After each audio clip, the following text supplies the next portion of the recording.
Hello बच्चों, नमस्कार। तो बच्चों आइए हम लोगों का रिवीजन बैच चल रहा है। आप लोगों का कक्षा 10 का 1 मार्च को पेपर है इंग्लिश का।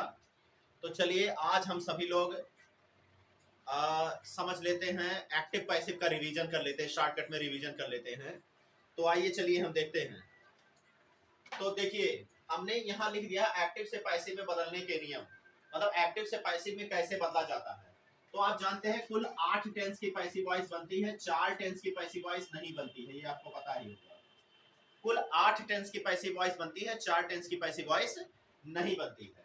तो 8 टेंस की जो पैसिव वॉइस बनती है वो पहला बनता है प्रेजेंट इंडेफिनिट टेंस, दूसरा बनता है पास्ट इंडेफिनिट टेंस, तीसरा बनता है फ्यूचर इंडेफिनिट टेंस, फिर बनता है प्रेजेंट कंटीन्यूअस टेंस, फिर उसके बाद पास्ट कंटीन्यूअस टेंस, फिर होता है प्रेजेंट परफेक्ट टेंस, फिर होता है पास्ट परफेक्ट टेंस, और फिर होता है फ्यूचर परफेक्ट टेंस। क्या होता है? Future perfect tense. तो कितना हुआ? 1 हुआ, 2 हुआ, 3 हुआ, 4 हुआ, 5 हुआ, 6 हुआ, 7 हुआ और 8 हुआ। मतलब पहला बनता है present indefinite tense, past indefinite tense, future indefinite tense. Present continuous, past continuous, future continuous tense का बनता नहीं है, प्रेजेंट परफेक्ट, पास्ट परफेक्ट और फ्यूचर परफेक्ट टेंस। तो 8 टेंस की पैसिव वॉइस बनती है, 4 टेंस की पैसिव वॉइस नहीं बनती है। तो जो 8 टेंस की पैसिव वॉइस बनती है उनका हम अध्ययन कर लेते हैं शॉर्टकट में। चलिए हम अध्ययन कर लेते हैं और देखते हैं कैसे बनता है। हाँ, एक चीज और बताते चले कि आपका जो क्या नाम है, जो सेंटेंस का है, सेंटेंस मतलब मान लीजिए अगर कोई भी सेंटेंस अफर्मेटिव में आता है और उसको पैसिव में बनाना होगा तो अफर्मेटिव में ही पैसिव में बनेगा। मतलब अफर्मेटिव में है तो अफर्मेटिव में पैसिव में बनेगा, निगेटिव है तो निगेटिव में पैसिव में बनेगा, अगर इंट्रोगेटिव चाहे यस नो टाइप है तो यस नो टाइप में बनेगा पैसिव में, अगर डब्ल्यू टाइप है तो डब्ल्यू टाइप में बनेगा पैसिव में। ये वाली बात जाने रही, क्योंकि यहाँ हमने केवल अफर्मेटिव ही लिखा है, केवल हमने स्ट्रक्चर बताया है। तो चलिए देखते हैं। पहला दिया है कि प्रेजेंट इंडेफिनिट टेंस। क्या दिया है? Present indefinite. यहाँ देख लीजिए, present indefinite, past indefinite, future indefinite. Present continuous, past continuous, future continuous tense की पैसिव वॉइस नहीं बनती है। प्रेजेंट परफेक्ट, पास्ट परफेक्ट और फ्यूचर परफेक्ट टेंस, इन 8 टेंस को हम अभी बता रहे हैं। आप लोग समझ लेंगे, बहुत कम समय में आपके समझ में आ जाएगा। तो चलिए देखते हैं। पहला दिया है प्रेजेंट इंडेफिनिट टेंस। तो प्रेजेंट इंडेफिनिट टेंस को पैसिव वॉइस में बदलने के लिए प्रेजेंट कंटीन्यूअस टेंस की सहायक क्रिया या तो इज का प्रयोग करते हैं, या तो आर का प्रयोग करते हैं, या तो फिर एम का प्रयोग करते हैं। अब वो पता चलता है कि कौन सा ऑब्जेक्ट किस रूप में है, क्योंकि ऑब्जेक्ट को सब्जेक्ट और सब्जेक्ट को ऑब्जेक्ट के रूप में बनाते हैं। तो हमने ऑब्जेक्ट यहाँ पहले लिख दिया है। अच्छा, तो मान लीजिए ऑब्जेक्ट को सब्जेक्ट और सब्जेक्ट को जो ऑब्जेक्ट बनाएंगे तो ऑब्जेक्ट के अनुसार सहायक क्रिया लगेगा। वो भी अगर प्रेजेंट इंडेफिनिट टेंस को पैसिव में बदलेंगे तो प्रेजेंट कंटीन्यूअस टेंस की सहायक क्रिया इज का प्रयोग, आर का प्रयोग या फिर एम का प्रयोग करेंगे। वर्ब का कौन सा फॉर्म लगाएंगे? Third form. और थर्ड फॉर्म के बाद क्या लगाएंगे? बाई। और बाई के बाद क्या लगा देंगे? सब्जेक्ट लिख देंगे। ये बात भली भांति याद कर लीजिए। दूसरा आ जाइए, अगर हम पास्ट इंडेफिनिट टेंस को पैसिव वॉइस में बदलते हैं तो हम सबसे पहले ऑब्जेक्ट लिखते हैं, ऑब्जेक्ट के अनुसार वाज या वर लिखते हैं, यानी पास्ट कंटीन्यूअस टेंस की सहायक क्रिया वाज या वर का प्रयोग करते हैं। वर्ब का थर्ड फॉर्म लगाएंगे, थर्ड फॉर्म के बाद बाई लगाएंगे और बाई के तुरंत बाद क्या लगा देंगे? लास्ट में सब्जेक्ट लिख देंगे। आइए हम फ्यूचर इंडेफिनिट टेंस का देखते हैं। फ्यूचर इंडेफिनिट टेंस को जब पैसिव वॉइस में बदलते हैं तो फ्यूचर कंटीन्यूअस टेंस की सहायक क्रिया प्रयोग करते हैं।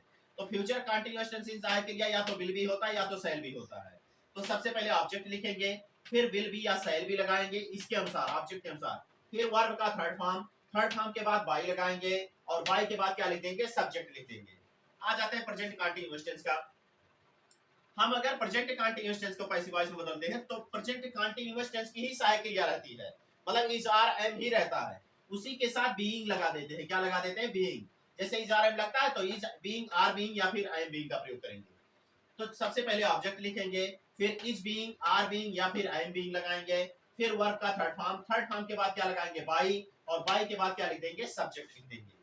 अगला आ जाते हैं पास्ट कंटीन्यूअस टेंस। तो पास्ट कंटीन्यूअस टेंस में भी हम क्या करते हैं? सहायक क्रिया वाज या वर ही रहता है, लेकिन अंतर सिर्फ ये उसी के साथ बीइंग जोड़ देंगे। तो सबसे पहले लिखेंगे क्या कि ऑब्जेक्ट लिखेंगे, ऑब्जेक्ट के बाद वाज बीइंग या फिर वर बीइंग का प्रयोग करेंगे, उसके बाद वर्ब का थर्ड फॉर्म के बाद बाई लगाएंगे और बाई के बाद क्या लिख देंगे? सब्जेक्ट लिख देंगे। क्या लिखेंगे? सब्जेक्ट लिखेंगे।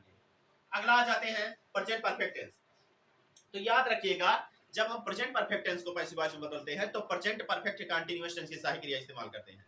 मतलब अगर परफेक्ट टेंस को पैसिव वॉइस में बदलेंगे तो परफेक्ट कंटीन्यूअस टेंस की सहायक क्रिया प्रयोग करेंगे।